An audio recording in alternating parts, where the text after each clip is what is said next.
আসসালামু আলাইকুম। ব্রাজিলের পর সবচেয়ে সফলতম দল হচ্ছে জার্মানি। আর সেই জার্মানি যখন বিশ্বকাপের সূচনা করবে নবাগত কোনো দলের বিপক্ষে, তখন হয়তো প্রত্যাশাটা জার্মানি ফ্যানদের কাছে একটু বেশি থাকবে। তারা হয়তো পাত্তাই দেবে না যে আসলে জার্মানি ওই টিমের সাথে কি করবে। কিন্তু যে টিমটা এবার সুযোগ পেয়েছে, নবাগত যে দলটা, সেটা হচ্ছে কুরাসাও। আর এই কুরাসাওকে হেলায় হেলায় আপনি অবহেলা করলে হবে না। কারণ এই কুরাসাও যে দলটা গঠন করেছে, সেই দলের মধ্যে বেশিরভাগ প্লেয়ার কিন্তু ডাচ ফুটবলাররা, অর্থাৎ নেদারল্যান্ডসের সাথে সংযুক্ত ওই ফুটবলারদের বেশি অংশ।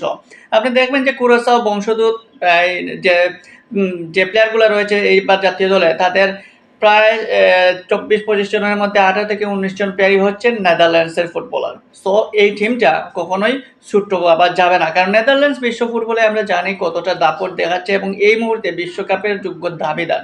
সো এই কুরাসাও নবাগত হলেও এই বিশ্বকাপে যে কোনো ধরনের অঘটন ঘটাতে পারে। তার উপর হচ্ছে জার্মানি ২০১৪ বিশ্বকাপ চ্যাম্পিয়ন হওয়ার পর ২০২৮ এবং ২২ বিশ্বকাপ, দুইটা বিশ্বকাপ খুবই বাজে গেছে।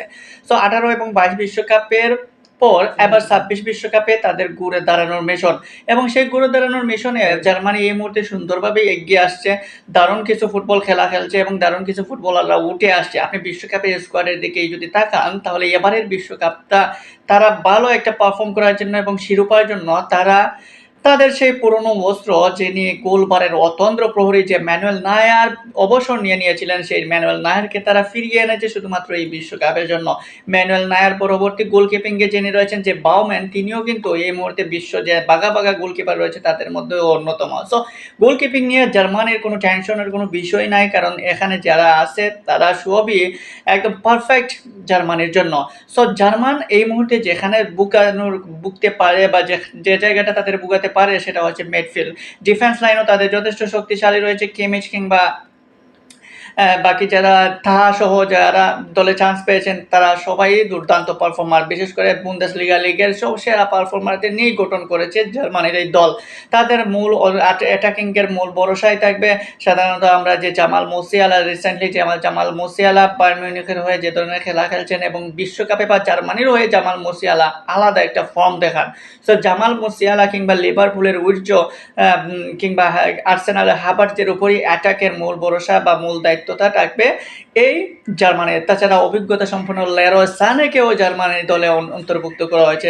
মোটামুটি বোঝা যায় যে একটা ব্যালেন্সড একটা দল এবার জার্মানি দিয়েছে, এবং সেই দলটার মূল কারণটাই হচ্ছে যে ১৮ এবং ২২ বিশ্বকাপের যে ব্যর্থতা, সেটাকে কাটিয়ে উঠে ২৬-এ নতুন করে শুরু করা, এবং বিশ্বকাপের যে ৪ বারের বিশ্ব চ্যাম্পিয়নরা এবার ৫ম বারের বিশ্ব চ্যাম্পিয়ন হওয়ার দৌড়ে এগিয়ে থাকার জন্য। এখন কুরাসাওয়ের মতো একটা দলের বিপক্ষে যদি জার্মানি দাপটের সাথে না জিতে, তাহলে জার্মান ফ্যান যারা আছে তারা শান্তি পাবে না। তো সেই শান্তির জন্য হলেও জার্মান ফ্যানরা চায় কুরাসাওয়ের বিপক্ষে দাপটীয় একটা জয়, এবং সেই জয়টা কালকে হবে কিনা সেটা দেখার অপেক্ষায়। এবং কুরাসাওয়ের যে বিশ্বকাপের স্কোয়াডটা, সেই স্কোয়াডটাও বলে যে তারা লড়াই করার মতো একটা স্কোয়াড দিয়েছে।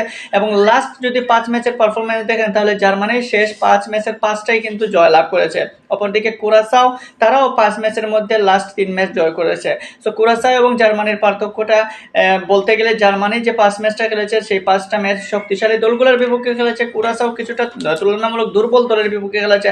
কিন্তু দিন শেষে বিশ্বকাপ উন্মাদনায় ব্রাজিল আর্জেন্টিনার সাথে জার্মানি স্পেনের নাম ঘুরে ফিরে চলে আসে, এবং জার্মান ফ্যানরা সেটা প্রত্যাশা করে যে জার্মান ছোট হোক কিংবা বড় হোক, যেই দল হোক না কেন, সেখানে সেই দলের বিপক্ষে জিতুক। সো বিশ্বকাপে যে কোনো অঘটন ঘটে যেতে পারে, আমরা সেটা অতীতেও দেখেছি।